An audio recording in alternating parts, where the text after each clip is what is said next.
day 3, everyone. Your haircut looks nice. Thank you. I got it yesterday. Right. Yeah. We heard all about it. You heard all about it yesterday. Did you see in the video description when I put in the chapter breaks?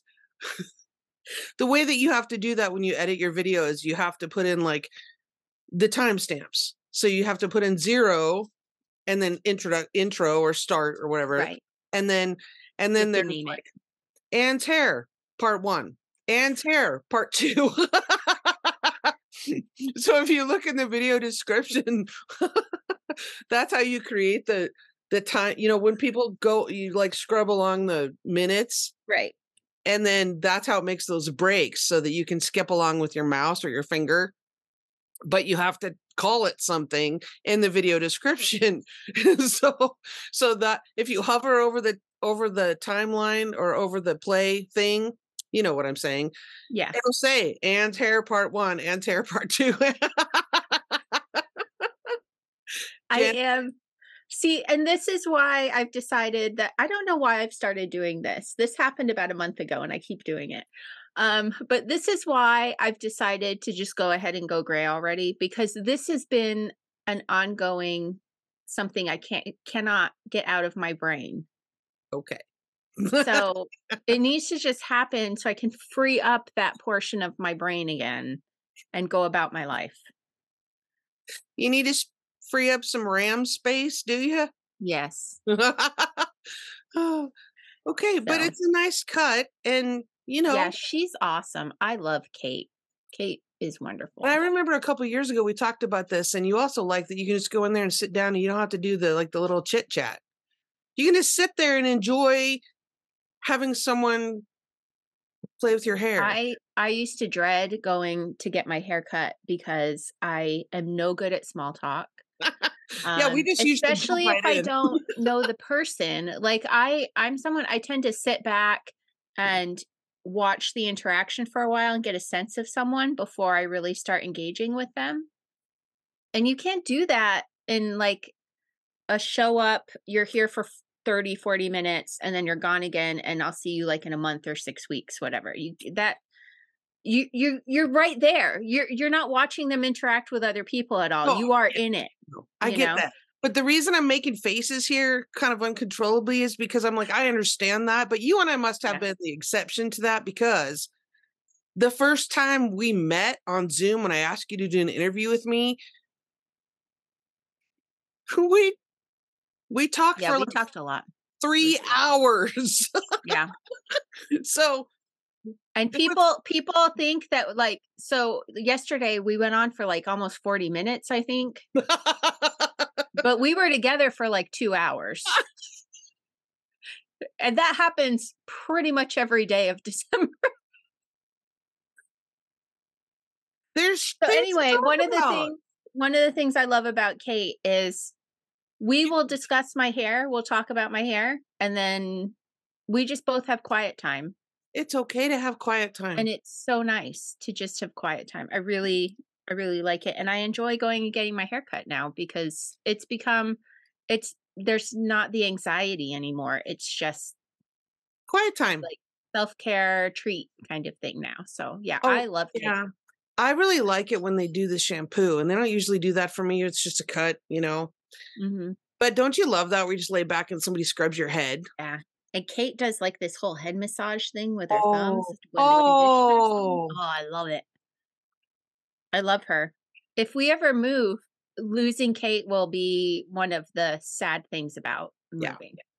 Yeah. So I laughed earlier because I think it's funny. Today's commentary is going to be about like our self-image. So I think it's funny that as soon as anybody logs into Zoom, you're always like, yeah, like it's a mirror, right? Like your webcam is a mirror. Yeah, and what I did totally was like, oh, look at that.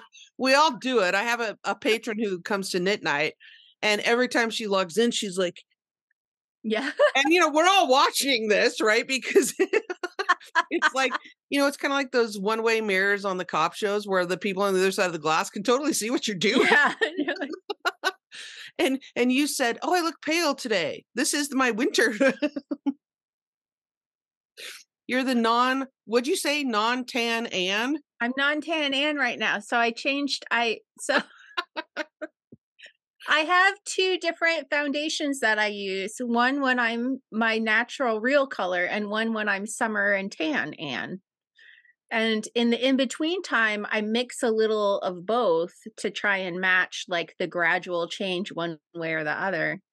And Wow. yesterday, so I was watching the thing from the last 2 days and I was like, "Oh, my neck is a very different color from my face now. I am non-tan Ann now. I need to just go fully." Okay. And so I am. And I can now see. my face matches my neck again. I can So see why you need to free up some bandwidth. yes. That's all too much for me, clearly. That's all just too much for me. But I will tell you, it's a thing. Like you see yourself in photographs and you're like, who's that? Like you don't, Yeah. your own self-image is very different sometimes than what you perceive other people to see. And so Yes. I think we're really self-critical of ourselves because of that. Self-critical of ourselves. That's like no shit. I like to That be was self-critical of others. that was that was redundant. Anyway, I think it's a thing. So when I first started YouTubing and I would see myself on video, I'm like, oh my gosh. And it took me a little bit to get over that and to honestly to just decide it doesn't matter and I don't care. And if Yeah. people don't like me, keep scrolling. It's okay. The internet's a big place. It's fine. And that's the thing. Like, what are you gonna you're just Who you are. being yourself on a Yeah. screen. Yeah. Like if you're out at the grocery store, that's what people are seeing and you've never Thought freaked about out it. about that before, No. you know? Right. But now So why are because you we see it or because it's in the box where we've said the box is where perfect pretty people live and anyone with a flaw should feel shame, you know? Yeah, And isn't so that we all have awful? to sort of get over that and just be like, "Oh, I don't I'm care. just a person. I'm I'm just a normal person." right. And I've Yeah. had people tell me, "Oh, you're so authentic." And I'm like, "Well, that's because it's too much work not to be, Yeah. honestly." And it would be a lie, wouldn't it? Yeah. Right? Because when I meet people in real life, not that this isn't real life, because here we are, we're here at the same place. This is real life. But when I meet people in my community, for example, or at an event where people have also seen our podcasts, Mhm. they're like, "Oh, you're just like you are on the channel." I'm like, "Yeah." And I Yeah. think in our society, it's a commentary about our culture that's out of the ordinary, Mhm. that people expect you to be different when they meet you in person than they Right. Well, on and some in people the are. box. I have interacted with some of the other Yeah. influencer people, and I say that, whatever. I hate that word, but I've And we always do interacted with this some when we say people it. where once the camera comes on, they become very different.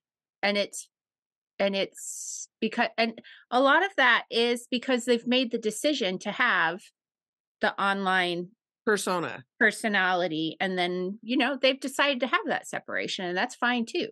And That's I think you totally fine. can you can have some separation between your personal life and your work life or your Yeah. on screen life. You can have that separation. Like I don't believe it or not, I don't tell you everything. What? But yeah, I think you can have that separation, but that also doesn't mean that you're not authentic. Right. You know? Yeah. Anyway, I think Well, it's yeah. interesting.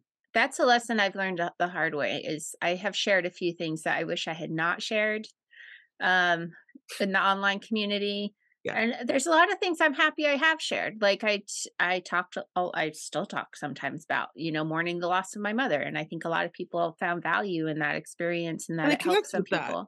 Yeah. And I'm okay with that. Some of the stuff that I've shared about my kids I wish I hadn't Yeah. because as you get older you realize, "Oh, they're their own person." They get their own privacy, Right. Right. and I wish I had pulled back on that a lot earlier than when I did, Yeah. you know? Yeah. So that's a regret I have, but yeah. I think that it does take time to kind of get over yourself. I have talked to my kids about that, and because you see yourself in photos, and we often don't like photographs of ourselves. And why is that? Well, I mean, why? Why are we Again, so I think it's judgy? Why are we so yeah. judgy about ourselves? We're so critical and judgy. And one thing I've told my kids is, you would never speak to your friends with that inside voice that you have, that you're critical of yourself. You would never treat someone else like that. Right. So why Yeah. do you not deserve the same kindness that you would extend to others? Right? Exactly. Yep. Woo, this is deep this morning. Let's have some more coffee. Yeah.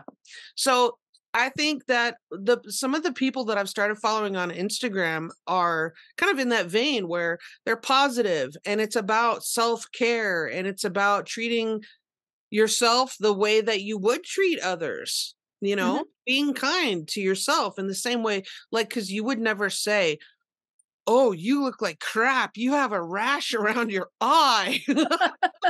You would never say that to someone else. I would say there are some cultures where you would say that. Okay, I wouldn't.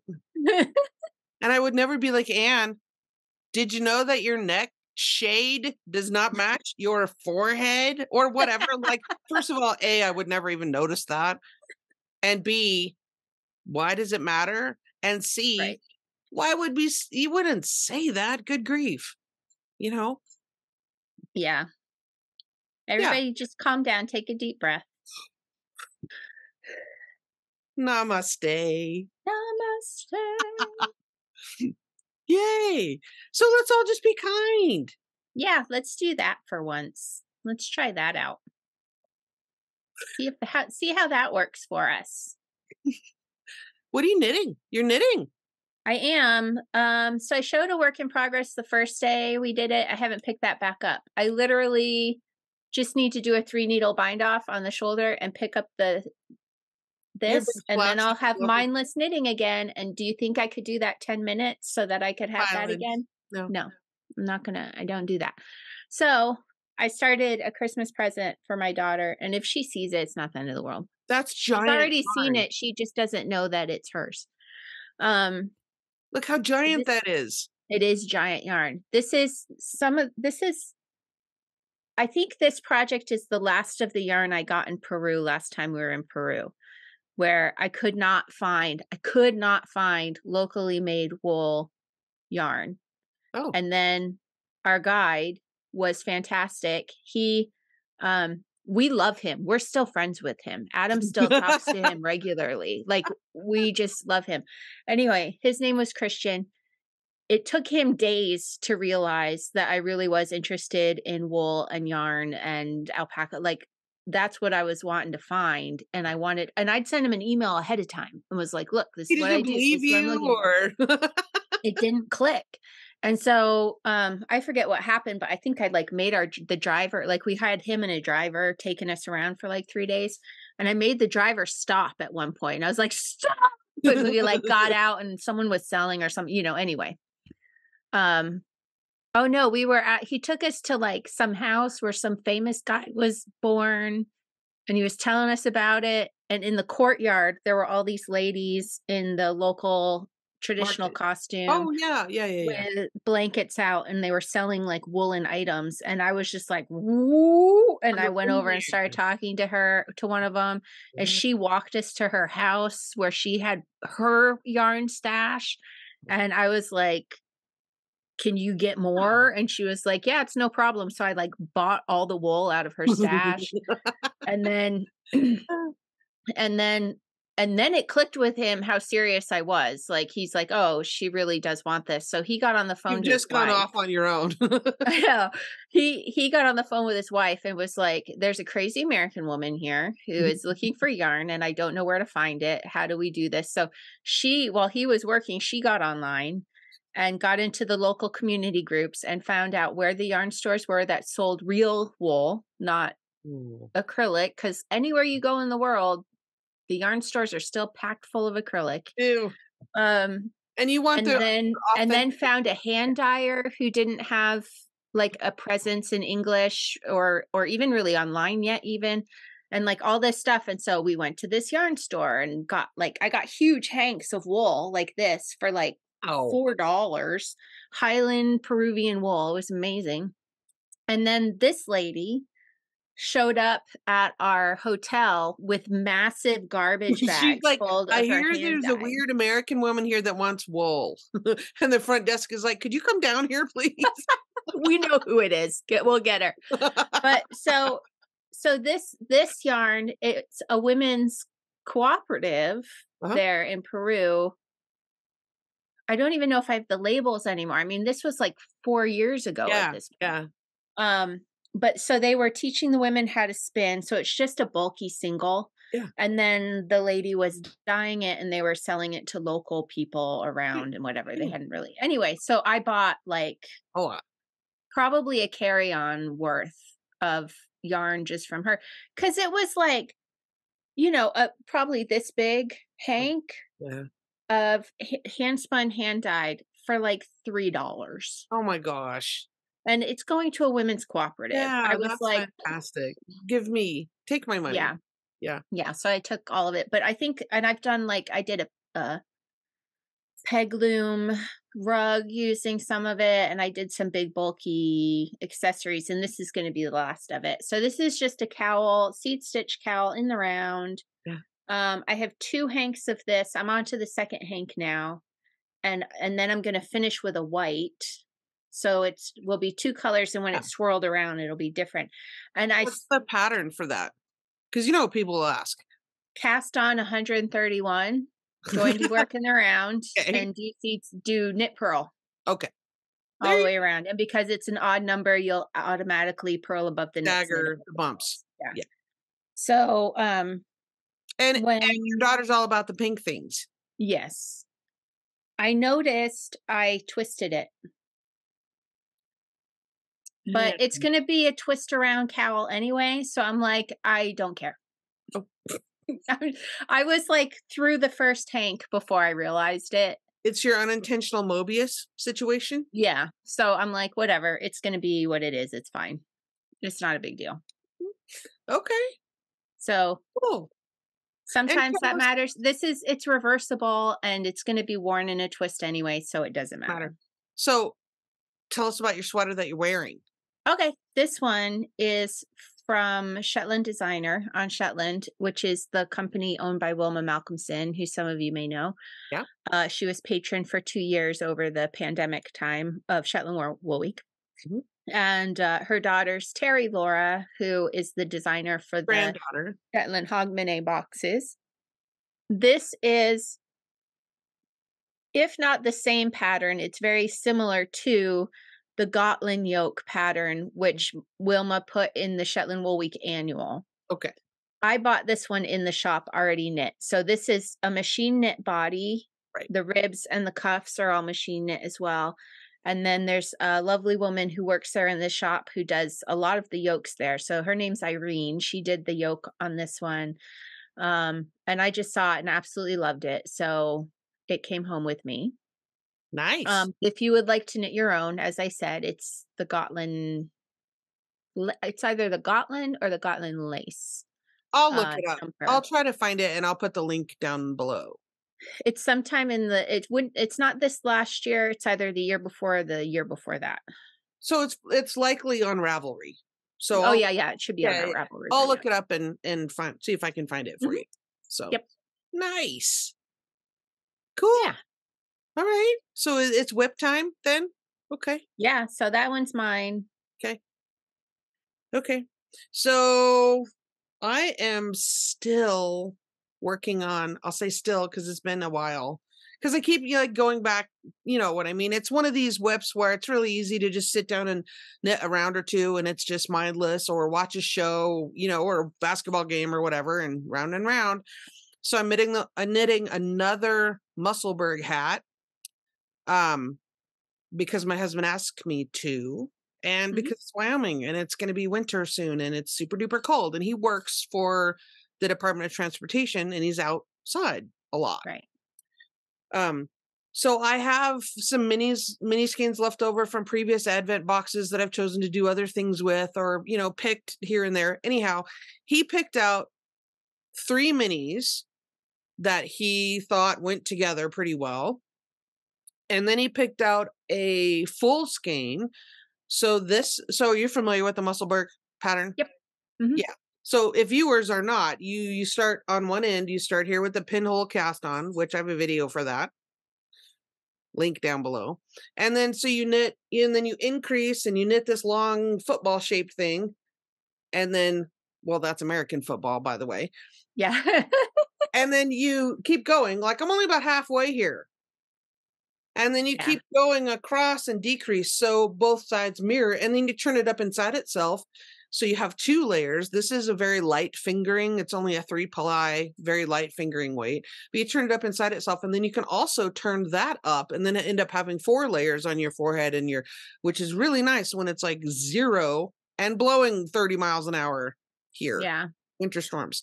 So I'm on my 3rd mini. So you can see how it's kind of faded to here. Nice. I just started my 3rd mini, so that's going to be kind of a darker, and you can see some of those brown shades, and then the next, hopefully the halfway point and turn up the rim color, and then the inside will be this chocolate brown.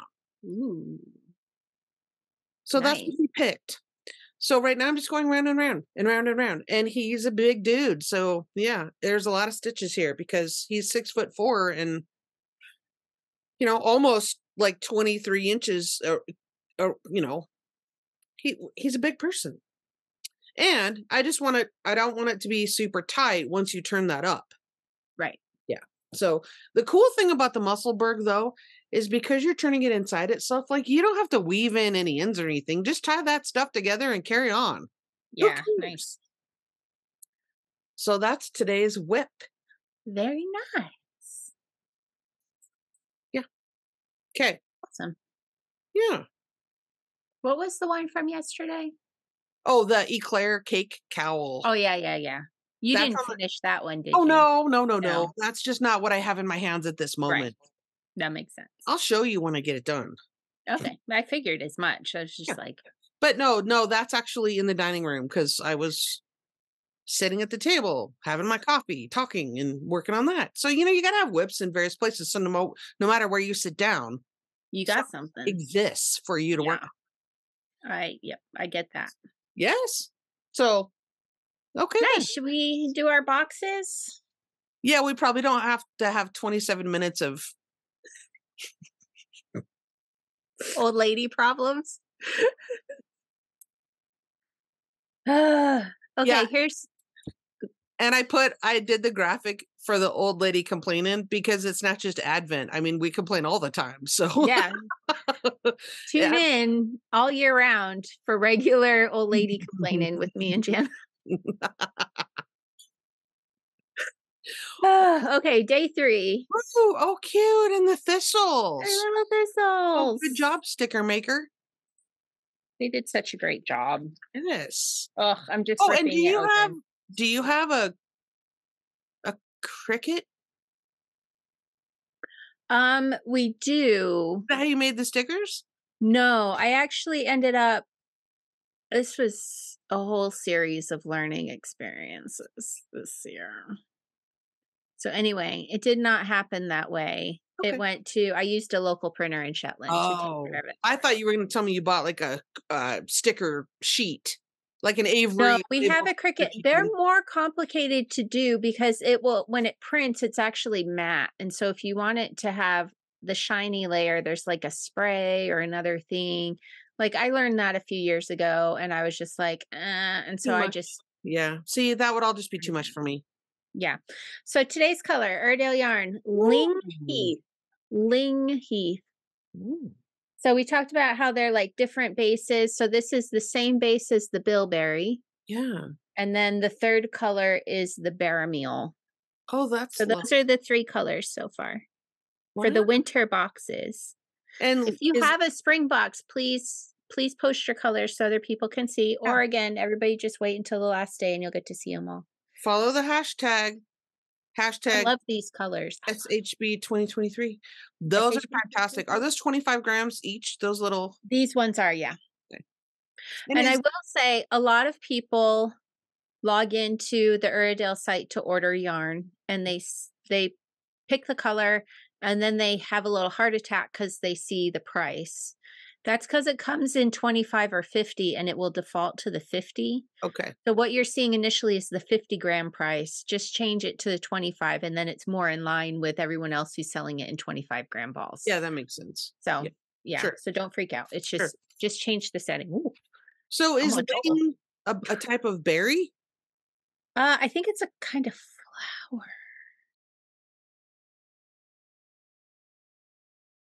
Oh, yeah. Okay. Ling is a kind of heather. I don't know if Oh, you can see that. yeah. Well, people can Google that for themselves if they want to see the photo in a better light. But yeah, cool. All right. Yeah, that makes sense. So it's sort of a pinky heather as opposed to the purpley heather. Almost like this color, if you will. Imagine So. that. Nice. Okay. Yeah, cool. Okay, so let me put the Musselburgh aside so we can do some stripey thing without Okay. revealing what I shouldn't be revealing. I Show gotta keep us your day 2 stripe straight. first. Show us your day 2 stripe Okay. so we can see that olivey Yes. green knit up. Yes, it's lovely. Ooh, Look at I that. like that. That's I like do the too. color tones that I like and wear. Yes, kind of that forest sort of a earthy theme. Yeah. Is this better or does it matter? I don't know that it makes much of a Probably doesn't difference. matter. Okay, I'll put the cardboardy thing down. That's too much to manage. All right, so then I I have to keep it simple here.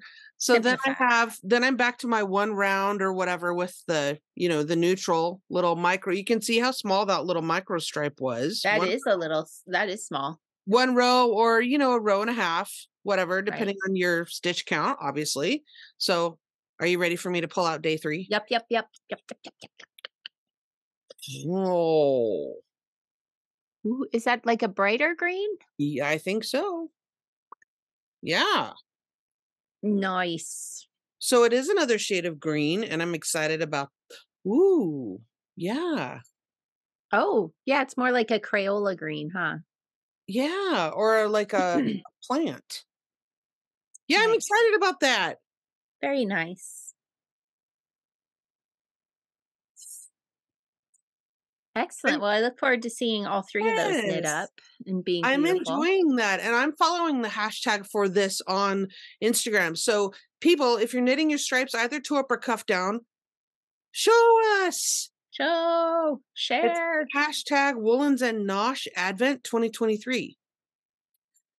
And just because it's on my mind, and I will type in the comments down below, but somebody left a comment about, did I swatch? And I believe I mentioned, like, when the way that I do my toe up socks, I begin with the seam free rounded toe by Lynn Ashton. That's a free method. It's not, it's a method rather than a scripted pattern because it depends on how many you need, right? But I do that. So it's more of a rounded toe rather than that kind of a trapezoidal wedge shape because I prefer that. And then I increase to the number that I need or that I think I need based on measuring my ball of my foot and then calculating a little bit of negative ease. I don't like a lot of negative ease, but a little, like 5 to 7%. And once I'm done with my increases, then I measure my toe for my stitches per inch and make sure that that's in line with my foot measurement. So that if I need to do a little bit more or rip out or, like unknit a couple of rows down to my last increase or whatever, but I use the toe as my swatch because I'm knitting in the round and it's not that much. If it doesn't work out, then yeah, okay. But if it does, then yay, I'm that much further ahead. So, And in all honesty, do you do this every time? Because you knit socks constantly. well, So is it just like, well, I know what I'm doing now? I, in all honesty, because I would not lie to you. Now I knew I have knitted socks with this particular yarn before with Michelle's fingering weight, 90% Targhee, 10% nylon. So it is not superwash. It is superwash, but it's not merino. Right. And with these needles, because all of that makes a difference in your tension. So I knew what was going to happen here. I did double check. Yes, I did measure. Yeah, you stopped and yeah. However, I do it every time, my measurements and stuff, if it's a yarn and needle combination that I haven't used before and I haven't made notes about and I don't or I don't remember. Right. Because yeah, I knit a lot of socks. And it does make a difference.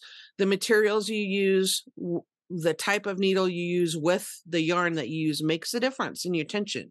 Absolutely. Whether it's, a wooden laminate or bamboo compared to stainless steel, or whether it's a round stainless steel needle or those hexagonal ones I showed you earlier a couple days ago, it totally makes a difference. Anyway, enough of that.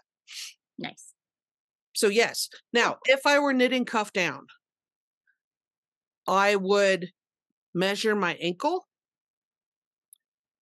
Well, it depends. Are you going to knit? Are these knee highs or are these ankle socks? You know what I mean?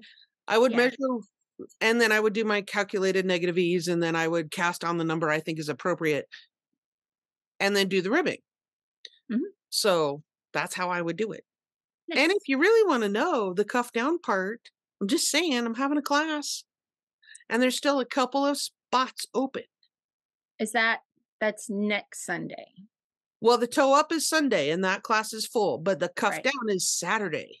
Saturday, okay. And I'll put the link to register down below. The class is 3 hours.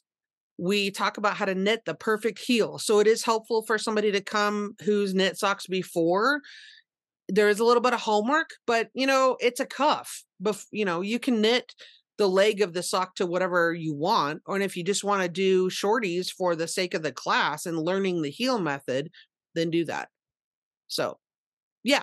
And so people will ask, the cost of the 3-hour workshop is $75, but you get 20% off if you're a patron of mine. Then you get 20% off. So nice. Yeah. Very cool. And you'll get all the help you need because I only allow 8 people. So when we do Zoom, we have the little Brady Bunch. We only do the Brady Bunch windows, right? Nice. So it's 9 total with me. So it's a 3x3. So you have a chance to like pipe up and say, wait, I don't understand. That's great. Yeah. So you'll get, because people are afraid of geometry. Yes. I will help you. It's okay. Yeah. So that's today. That's my shameless plug for my class coming up.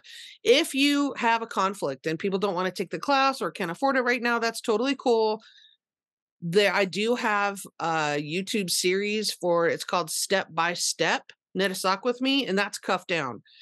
I don't go as in depth in the math. I mean, it's a free playlist tutorial, but it'll get you there. So I'll put the link to that too. Yeah. Because I realize it's the holidays. People have things going on, work parties, weekend stuff. That's fine. And I've had people ask if I'm going to offer it again, and I will after the new year, I'll offer it again later. So yeah, for sure. Excellent. Cool. Okay. So what do you have going on this weekend? Absolutely not much. So we do this a day ahead of time. So later today is when I'll do the prize awarding, but when this airs, that's over. So if you want to go see who won, however, everything that's on my Instagram, it should be on my feed, available for people to watch. And then Jana, it's been so long since I haven't had to do something. Since you had a day to just be? Yeah. So, like, I had all the Shetland stuff. I got home, and then I wasn't planning on Wovember, but all of that sort of happened, and I was like, okay, we're doing Wovember. And then Wovember is like 6 hours a day at least of stuff on top of what I'm already doing. And so, like, life, whatever. So, and then we had to get ready to start doing this. And then, because you got to hang your sparkle curtain. Maybe I got to get my sparkle curtains and get that hung up. So, but anyway, so like my sort of prep work for this is done. The social media graphics are done. This is done. So now I just get to come and chat with you and have a good time, and you do all the other work. You wonderful person. And so I'm kind of like, I will legit not have anything to do tomorrow after we record. Take a nap. I might do that. Yeah, watch a movie. I might do that too. My oldest came to me and was like, "Do you wanna go see the Hunger Games movie this weekend?" And I was like, "No, because I don't like people.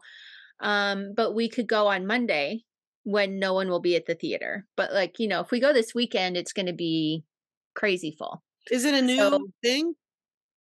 yeah, so the author wrote a prequel to the series Oh, I didn't know that.